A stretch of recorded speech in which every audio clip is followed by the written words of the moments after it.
Assalamualaikum warahmatullahi wabarakatuh. Salam sejahtera untuk kita semua. Perkenalkan, nama saya Rizka SPI MSI. Saya merupakan salah satu dosen di Universitas 19 November Kolaka, Fakultas Pertanian, Perikanan, dan Peternakan, Program Studi Ilmu Kelautan. Sebagai seorang dosen, saya wajib memaparkan mengenai pentingnya tridharma perguruan tinggi yang salah satu diantaranya adalah dalam bidang pengajaran.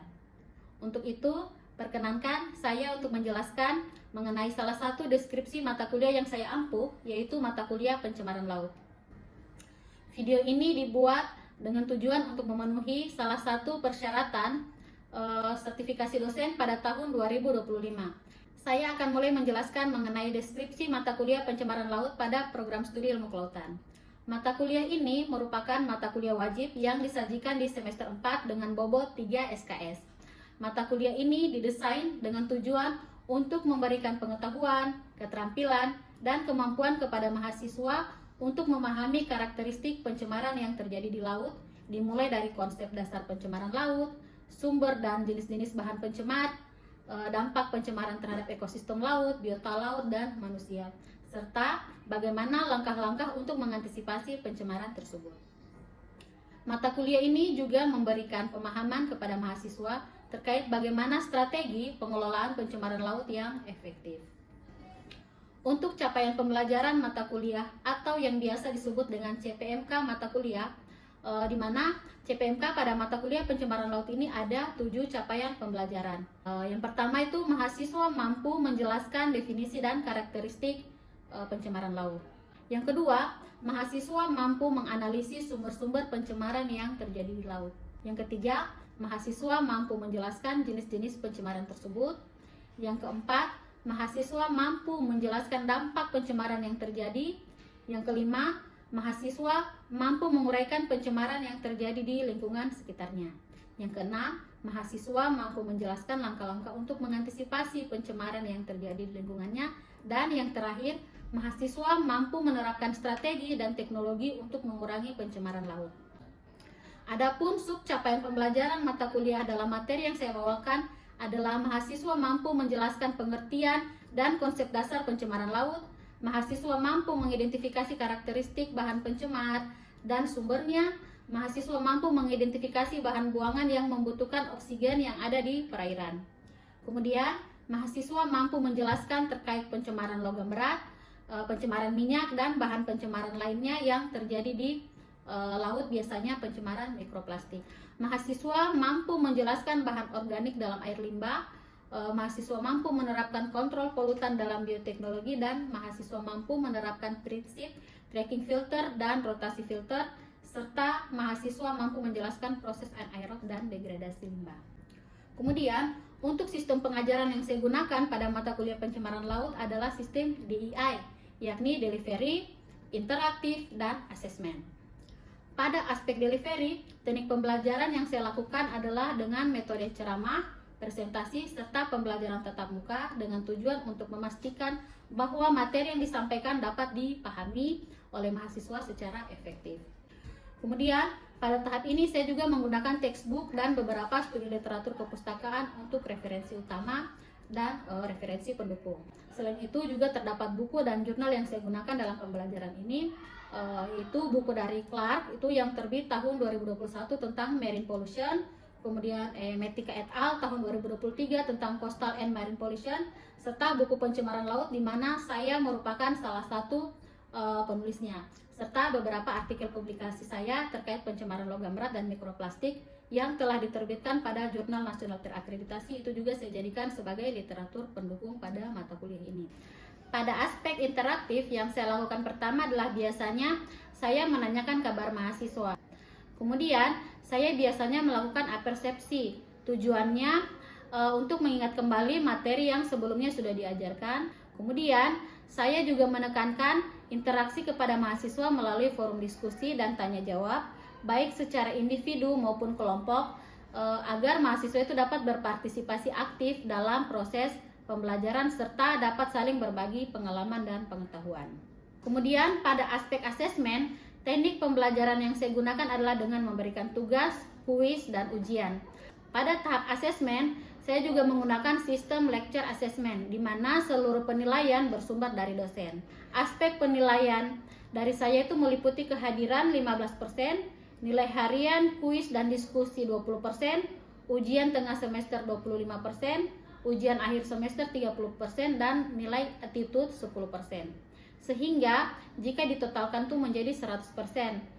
Skor nilai akhir mata kuliah yang diperoleh akan dikonversi ke dalam nilai akhir berdasarkan skala nilai yang sudah ditetapkan oleh universitas, di mana skor nilai akhir 86 sampai 100 itu mendapatkan nilai A, 71 sampai 85 mendapatkan nilai B, 56 sampai 70 mendapatkan nilai C, 41 sampai 55 mendapatkan nilai D, dan 0 sampai 40 itu mendapatkan nilai E. Jadi mahasiswa yang memperoleh nilai D dan E itu dinyatakan tidak lulus.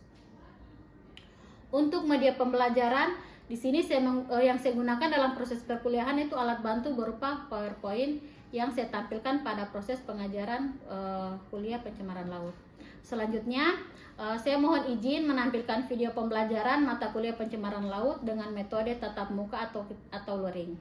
Jadi mari kita simak bersama-sama dan selamat menyaksikan. Bismillahirrahmanirrahim. Assalamualaikum warahmatullahi wabarakatuh. Waalaikumsalam warahmatullahi wabarakatuh. Ya, selamat siang adik-adik. Siang, Bu. Ya, bagaimana kabarnya siang hari ini? Baik. Oke, harap tetap semangat ya. Walaupun jam kuliah kita ini jam-jam siang ini biasanya jam-jam kritis. Biasanya itu sudah ada yang ngantuk, sudah ada yang lapar, tapi aku harap kalian tetap semangat untuk mengikuti perkuliahan dari Ibu ya. Untuk kuliah pada minggu ini mungkin agak berbeda ya dengan pertemuan kita minggu lalu. Karena untuk pada siang hari ini kita kuliahnya di lab ya, berhubung ruang kuliah kita lagi direnovasi. Harap tetap semangat ya walaupun ruang kuliah kita berbeda. Karena menuntut ilmu itu bisa kita lakukan di mana saja, ya. Baik, sebelum kita mulai, karena kita akan belajar, jadi dimana belajar itu merupakan sesuatu yang baik, jadi harusnya kita awali juga dengan sesuatu yang baik. Jadi alangkah baiknya sebelum perkuliahan dimulai, kita berdoa dulu agar apa yang kita pelajari pada siang hari ini bisa bermanfaat. Ya, oke, silakan kita berdoa masing-masing dulu menurut agama dan percaya kita masing-masing. Ya, selesai. Oke, kita mulai ya. Jadi pada pertemuan kali ini itu Ibu akan melanjutkan materi yang sudah disampaikan minggu lalu mengenai konsep pencemaran laut. Masih ada yang ingat tidak pembahasan kita minggu lalu terkait dengan pencemaran laut? Iya, silakan Melati. Kira-kira apa yang diingat terkait dengan materi kita minggu lalu terkait pencemaran? Banyak yang sampai di laut. Iya, jadi harap ingat-ingat ya materi yang lalu itu dibaca-baca lagi. Jadi memang salah satu indikator pencemaran di laut yang paling mudah kita kenali itu adalah sampah. Ya, sampah itu paling mudah kita kenali. Berbeda dengan pencemaran yang disebabkan oleh logam berat ataupun mikroplastik, itu biasanya harus melalui proses analisis lebih lanjut. Kalau sampah di depan kita pun kita bisa tahu ini sampah. Oke? Oke, sebelum Ibu lanjut ke materi selanjutnya, Ibu akan tampilkan beberapa gambar. Jadi silakan kalian simak gambarnya. Bisa dikomentari kira-kira menurut kalian gambar itu mengindikasikan apa atau menggambarkan tentang apa, ilustrasi tentang apa ya. Kita lihat sama-sama gambarnya. Oke.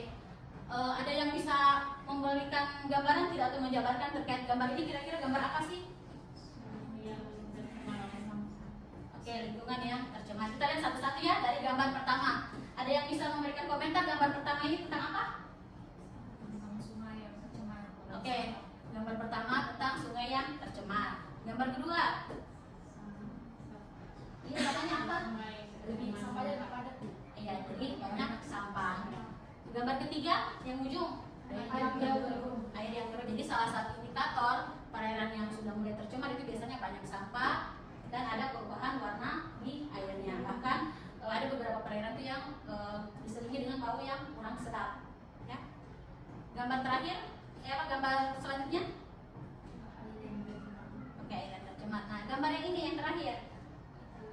Masih belum tercemar. Ya, perairan yang masih alami, yang belum tercemar. Jadi sekilas kalau kita lihat ternyata sangat jauh berbeda ya perairan yang masih belum tercemar dan yang sudah tercemar. Oke, dari gambar ini kira-kira sudah ada yang bisa tarik kesimpulan tidak tentang sebenarnya apa sih pencemaran itu? Ayo kita kan sudah lihat sama-sama ini, oh ternyata kalau perairan yang tercemar itu seperti ini, yang tidak tercemar itu seperti ini. Jelas perbedaannya. Nah, sekarang kita sudah bisa tarik kesimpulan. Oh ternyata tercemar itu bagaimana? terjadi perubahan. Oke, perubahan warna, perubahan kondisi ya. Yang dulunya mungkin di situ banyak ekosistemnya menjadi tidak ada. Justru yang banyak kita temukan itu hanya sampah. Ya, jadi salah satu merupakan indikator perairan yang sudah mulai tercemar. Kemudian gambar selanjutnya. Akibat limbah pabrik yang dibakar. Oke, ini merupakan gambar dari limbah-limbah. Oke, kita lihat gambar selanjutnya itu ikan. Ikan walaupun dia bersifat mobile ternyata juga bisa terkena dampak dari pencemaran.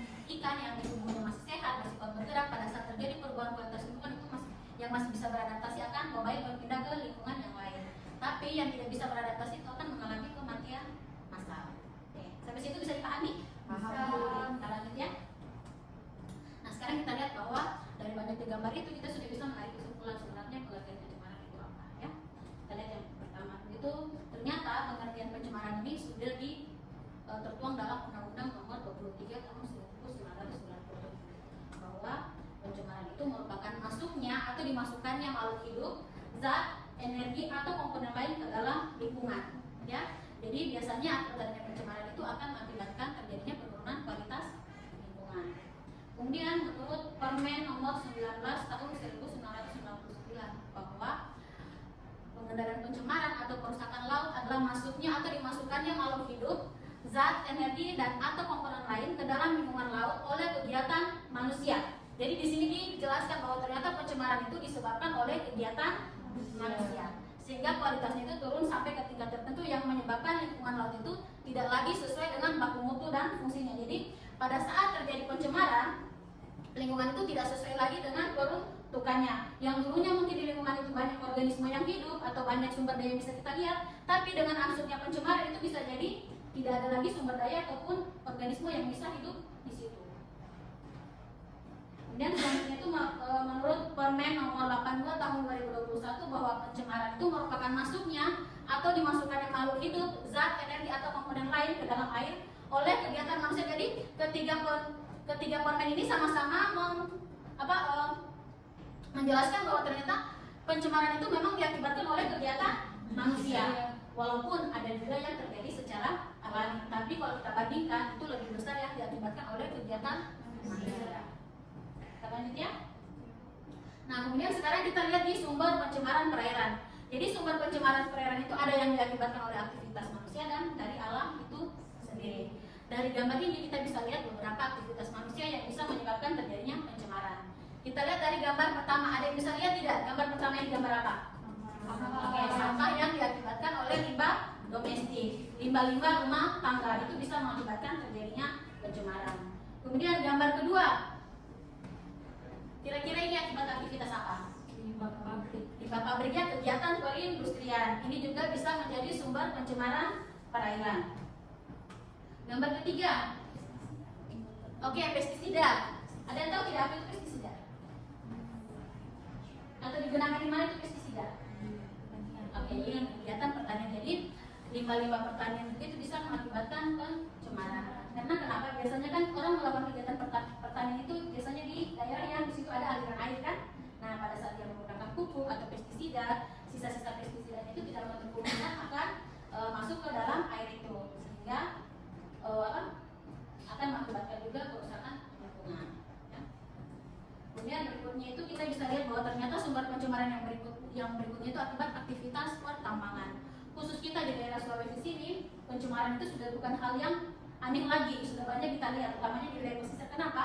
Karena ternyata kegiatan perindustrian itu paling banyak dilakukan di wilayah pesisir.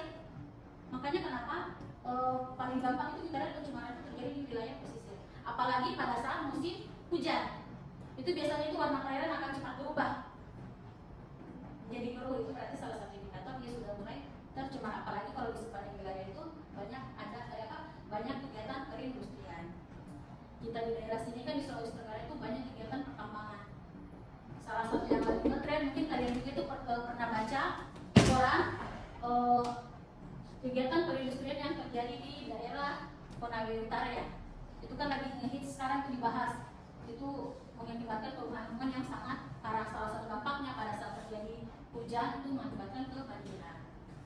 Oke, sampai situ bisa dipahami? Oke. Kemudian berikutnya itu akibat kegiatan eksplorasi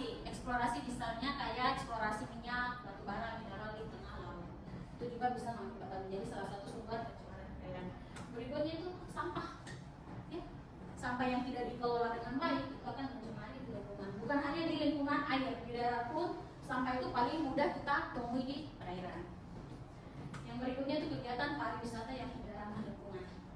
Tahu tidak pariwisata yang tidak ramah lingkungan seperti apa? Membuang sampah sembarangan. Iya, tadi ceritanya ini mau jalan-jalan, mau rekreasi, tapi sambil membuang sampah di sembarang tempat. Itu berarti kegiatan pariwisata yang tidak ramah lingkungan. Oke, kita lanjut di materi selanjutnya terkait faktor-faktor yang mempengaruhi pencemaran laut. Ada banyak faktor yang mempengaruhi pencemaran, tapi kita fokusnya di pencemaran laut dulu ya.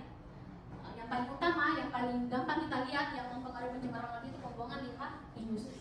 Banyak limbah industri yang langsung dibuang ke aliran air di sungai. Itu secara tidak langsung akan mengakibatkan kerusakan lingkungan. Kenapa? Karena ternyata limbah-limbah industri itu banyak mengandung zat berbahaya. Itu kalau tidak dikelola dengan baik, organisme yang hidup di sepanjang wilayah perairan yang ada di situ pasti akan hilang, pasti akan mengalami kematian. Dan tidak hanya berdampak pada organisme, pada ekosistem yang lain pun pasti akan kena, ya. Kemudian beberapa organisme yang hidup di perairan itu bersifat filter dalam mengabsorpsi bahan pencemar. Itu bisa terserap ke dalam tubuh organisme. Dan parahnya lagi kalau sampai organisme-organisme tersebut kita konsumsi, dia bisa mengakibatkan kerusakan habitat. Ini jelas ya kalau di lingkungan sudah tidak ada organismenya, berarti memang salah satu indikator habitat itu atau ekosistem itu mulai rusak. Jadi penting untuk mengelola limbah industri dengan baik dan memastikan bahwa limbah tersebut tidak langsung dibuang di laut. Jadi baiknya kegiatan-kegiatan perindustrian itu tidak langsung membuang sampahnya di laut, harus dikelola dulu, diolah dulu. Berikutnya itu eksplorasi sumber daya laut, pertambangan pantai. Jadi sekarang itu sudah banyak kegiatan eksplorasi yang dilakukan di tengah laut. Itu biasa disebut dengan pertambangan laut lepas. Yaitu juga bisa berdampak bagi pencemaran perairan. Pertama, biasanya pada saat kita melakukan eksplorasi itu tidak ada yang menggunakan kapal kecil. Pasti menggunakan kapal besar. Itu secara tidak langsung tumpahan minyak dari kapal itu akan berdampak pada organisme. Tumpahan minyak kalau dia sampai ke laut itu dia hanya sampai di permukaannya saja, tidak akan bercampur dengan air. Dan itu dia biasanya akan menghalangi sinar matahari yang masuk ke dalam perairan. Sementara organisme yang hidup di perairan itu membutuhkan intensitas cahaya matahari yang cukup. Tapi karena ada tumpahan minyak, sinar matahari dari atas ditutup tumpahan minyak, tidak menembus organisme yang di bawah yang butuh cahaya matahari itu dia tidak bisa hidup karena tidak dapat cahaya matahari. Dia butuh cahaya matahari untuk melakukan fotosintesis. Oke, kemudian faktor lain itu kegiatan eksploitasikan. Jadi kalau di wilayah pesisir kan biasanya masyarakatnya itu banyak yang berprofesi sebagai nelayan. Itu biasanya kalau kadang ada beberapa orang yang tanda kutip agak kurang bertanggung jawab, itu biasanya mereka menangkap ikan itu tidak lagi menggunakan alat tangkap yang baik, malah menggunakan alat tangkap yang tidak ramah lingkungan. Seperti yang kalau dari gambar pertama namanya itu trawl, bukan harimau. Jadi kalau orang menangkap menggunakan trawl, bukan harimau, itu yang pada saat dia buang bukannya itu yang tertarik bukan cuma ikan. Semua ekosistem yang ada di bawah itu akan tertarik, secara tidak langsung akan merusak kan. Nah, kemudian penggunaan bom itu juga bisa mengakibatkan penurunan kualitas lingkungan perairan, mengakibatkan pencemaran. Karena pada saat kita bom, yang mati pun bukan cuma ikan, semua organisme yang ada di situ pasti mati. Begitu juga penggunaan racun. Oke, sampai situ. Sebelum kita lanjut, ada yang mau bertanya? Silakan.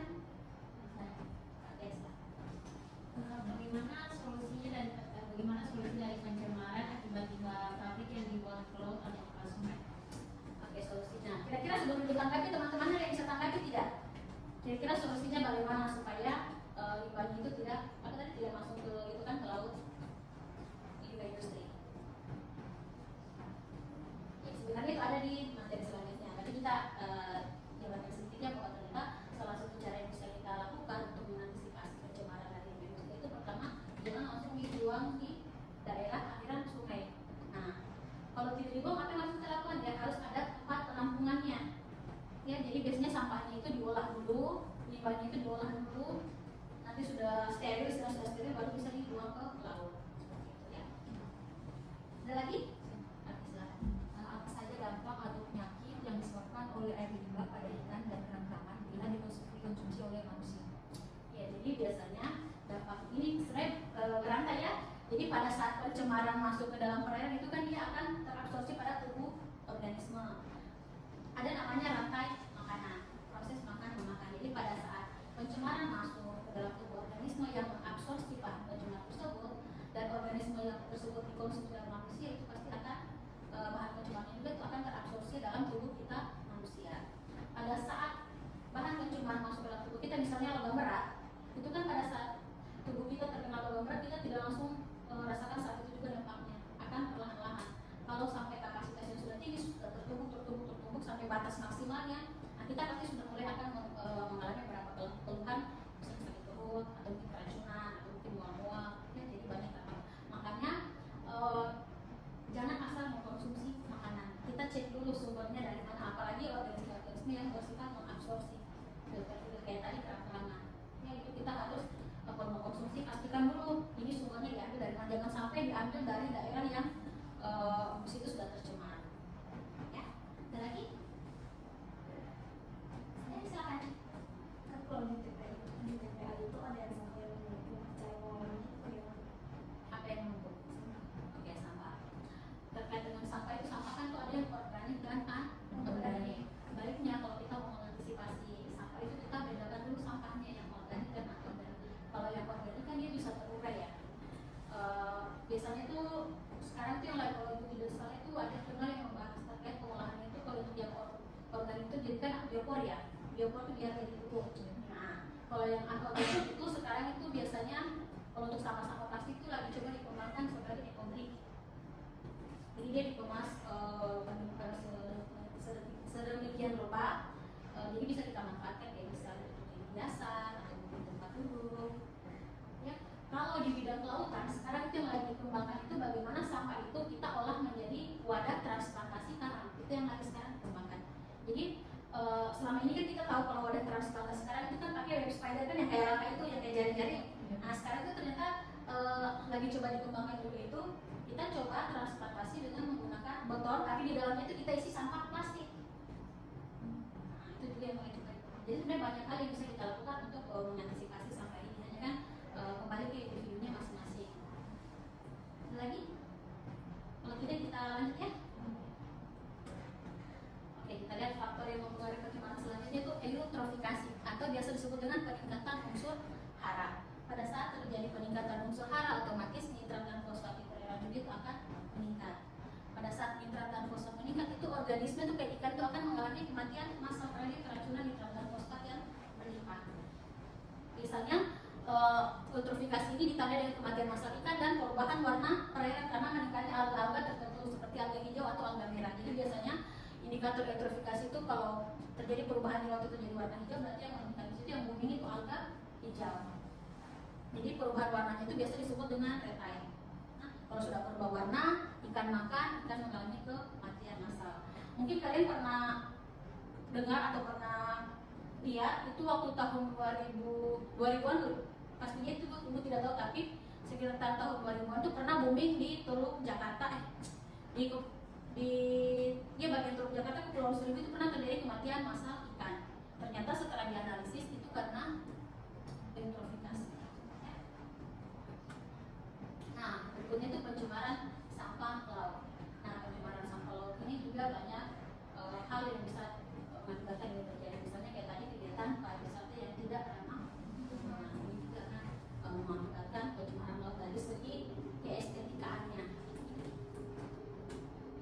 Nah, kemudian ternyata berdasarkan dokumen pemantauan sampah laut tahun 2023 yang diterbitkan oleh KLHK itu, sampah laut khususnya di Indonesia itu sebesar 41% dari keseluruhan sampah yang ada. Jadi ternyata sampah itu peningkatannya itu sangat signifikan per tahunnya. Ya.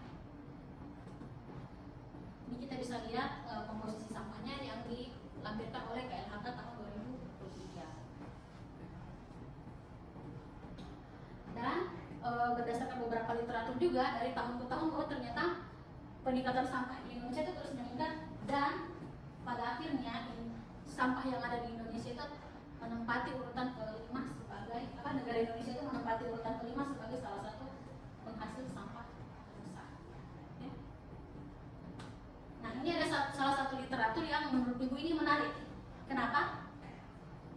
ada peneliti yang melakukan penelitian itu yang Purba et al.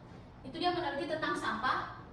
Ternyata sampah-sampah kita yang ada di Indonesia itu ada ditemukan di Thailand. Kok bisa?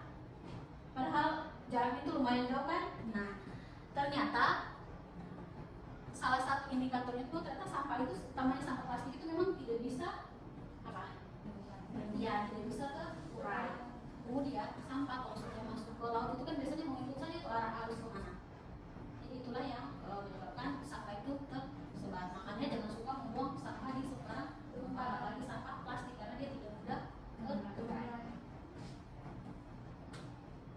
Nah, sekarang tadi kita sudah lihat kan banyak hal yang menyebabkan terjadi pencemaran. Sekarang kita lihat dampak pencemaran laut itu seperti apa. Jadi secara umum tadi sudah sempat dibahas sedikit, itu bisa mengakibatkan kehidupan biota laut itu terganggu. Kemudian juga bisa berdampak pada kualitas air tanah, kesehatan tadi yang kita dengar temannya, kemudian keestetikan lingkungan. Keestetikan lingkungan itu kayak misalnya di wilayah pantai wilayah pesisir, biasanya kan orang di situ mau datang rekreasi, ternyata sudah tidak estetik lagi kalau bahasanya anak zaman sekarang itu. Ini pantainya sudah tidak bagus, sudah tidak estetik. Kenapa? Ternyata di situ banyak sampah. Oke, jadi biasanya kalau di wilayah pesisir, khususnya di laut, memang banyak kita temukan sampah. Dan sampah-sampah itu kalau kita kelola secara baik, secara maksimal, itu bisa jadi 10 sampai 20 tahun ke depan di situ sudah tidak ada yang bisa kita lihat sama sekali, sudah tidak akan ada kehidupan, hanya banyak sampah.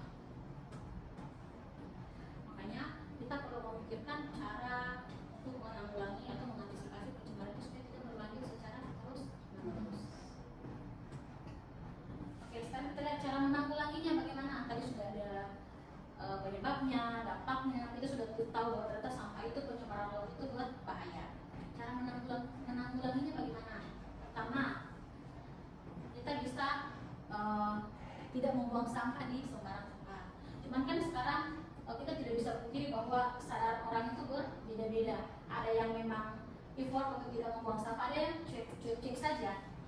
Nah, itu yang harus kita dulu minimal kembali ke diri kita sendiri dulu untuk tidak membuang sampah. Kemudian kita saling mengingatkan pada teman atau kerabat kita supaya tidak membuang sampah di sembarang tempat karena dampaknya itu sangat berbahaya. Kemudian kita kurangi penggunaan sampah plastik. Sekarang sudah banyak kok di sosmed itu sudah mulai banyak kayak statement-statement yang menyatakan ayo kurangi penggunaan sampah atau jangan buang sampah sembarang. Itu merupakan salah satu langkah sosialisasi untuk menyadarkan masyarakat supaya kita tidak membuang sampah karena memang dampak sampah ini sangat berbahaya pada pencemaran lingkungan. Kemudian tiap industri itu harus menyediakan instalasi pengelolaan air limbah. Tadi yang ditanyakan sama temannya kan terkait bagaimana pengelolaan. Berarti memang harus ada instalasi pengelolaan air limbah agar sampah itu tidak langsung dibuang ke sungai atau ke aliran air. Kemudian menggunakan pertambangan yang ramah lingkungan. Dan yang terakhir itu mendaur ulang sampah organik. Kalau yang organik kan tidak ada masalah kan, ya bisa terurai. Yang organik kita harus kita ulang. Oke. Selanjutnya ini ada tugas dari Ibu. Silakan dilihat dulu tugasnya. Ada yang menanyakan tentang tugasnya? Oke, kalau tidak ada, ini tugas silakan dikerjakan nanti minggu depan. Insya Allah sebelum masuk kita bahas dulu tugasnya. Ya, jadi sebelum mulai program kita bahas dulu tugasnya bagaimana. Jadi silakan tugasnya dibuat, ditulis tangan boleh, diketik juga boleh. Nanti kemudian kita bahas lagi sama-sama minggu depan sebelum masuk ke topik selanjutnya. Oke ya, masih ada yang mau ditanyakan? Oke, kalau tidak ada berarti nanti kita hari ini cukup ya? Ya, Bu. Cukup, insya Allah kita lanjut lagi minggu depan. Oke, sebelum kita akhiri jangan lupa absennya diisi ya, diisi sakinya masing-masing. Ya, Bu. Oke, Bu Kira cukup sekian ya. Semangat terus ya kuliahnya ya. Ya, Bu. Oke, wakil ya, wassalamualaikum warahmatullahi wabarakatuh. Waalaikumsalam warahmatullahi wabarakatuh. Oke, demikian deskripsi singkat serta cuplikan pembelajaran pencemaran laut yang saya ampuh. Semoga dapat memberikan gambaran mengenai kinerja pengajaran yang saya lakukan pada mata kuliah pencemaran laut program studi ilmu kelautan Universitas 19 November Kolaka. Sekian dan terima kasih. Wabillahi taufiq wal hidayah. Wassalamualaikum warahmatullahi wabarakatuh.